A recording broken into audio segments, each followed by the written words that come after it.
Let's talk about energy. So, we're going to have to talk a little bit about physics and about things like kinetic and potential energy, but let's try to make it simple. So, energy, any kind of time you have activity, work, any capacity to cause change that requires energy. Um, Kinetic energy is what we call the energy of motion. You all know, a rolling ball will keep on rolling.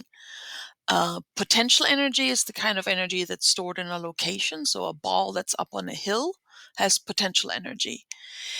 Chemical energy is also a potential energy because it's in there somehow, right? But it can be released if you ping it just correctly.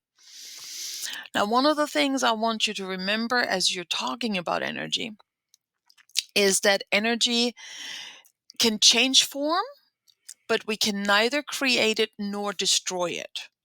We can lose it. Energy transformation they increase the disorder or entropy, which is the whole goal. And some energy is lost at heat, so we lose it at heat. So wherever the transformations are inefficient, energy is lost as heat. What's happening in your body is not too dissimilar to what's happening in a car. It's basically the same chemicals. It's basically the same reaction. It just happens at a lot higher temperature in a car. And the reason why it can happen at a much lower temperature in a body is enzymes. So when you're looking at chemical reactions, and you know this from chemistry reactions, they're either endergonic or exergonic, right? They either require energy or they release energy. Either they're going to get warm or you have to put something in it for it to happen. And there's certain amount of energy required for any kind of thing to happen. So you know that if you're holding I don't know, a match to a paper, if you're holding it 3 inches away, it's not going to set it on fire. You're going to have to get it close enough. So you have to have enough energy to actually get this thing to happen. Now, in the body, what happens in the body is the body couples reactions. So it takes reactions that require energy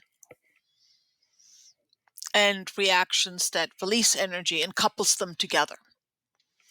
And by coupling them together, it's basically a roller coaster, right? You're gonna take it up the hill with a little bit of input, and then it'll roll down the hill on the other side. The thing, the element that you're going to use as the currency, because it always is a little bit easier when you have a currency that you can exchange you know, between partners. The currency is ATP. Now, the synthesis of ATP requires energy, but ATP releases energy when it comes apart. And that energy can be used for cellular work.